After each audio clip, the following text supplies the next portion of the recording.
My name is Mary Erickson, and I live in Mountain Iron, Minnesota on the Mesabi Iron Range. And I'm interested in all of the nationalities that came to the Iron Range and all of the crafts that they brought, and I'm fascinated how they become part of our culture.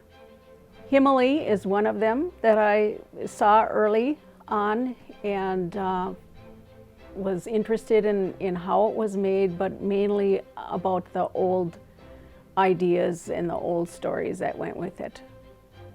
Elna Haitala was a Finnish American who lived in Embarrass, Minnesota. She told me that she remembers as a child seeing Himmelis hanging in the neighbors' houses when she went to visit them.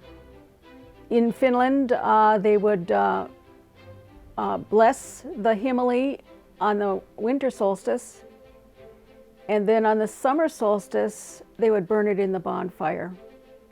All over the world, people use wheat weaving and other crafts to make a place for the spirit of the crop to be. And there's a part of that with this Himmeli, that the spirit of the crop is in the Himmeli itself. They talk about when they were harvesting the crop by themselves, as they would get to the end, the very last wheat that was left would have the spirit of the crop in it, so they would take it and bring it into the house. It was a good luck charm. Elna always told me that if you had a Himmeli in your house, your house would not be struck by lightning. You know, they'd play games where the farmers would throw their wheat up onto the rafter of the cabin, and whoever had the most wheat that stayed on the top would have the best harvest the next year.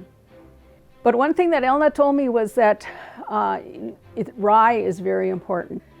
And so a few years ago, I decided that if I was going to find out about it, I needed to do it. So I went to Finland to study with Iia Koski. She calls herself a Himmelist. I saw how they would prepare the rye. It would be hung up. It would be cut when it's green, and it would be hung up in the sun to change to its golden color. And Iia Koski calls that golden color the peasant's gold. Well, why does the Himmeli have a diamond shape? It's interesting when you look at symbols from long ago. The first symbol they think was a circle, because it was a nomadic people and they saw the sky and everything. But then when they started growing grain and farms, they were starting to make a square. When they made their fields, they were square.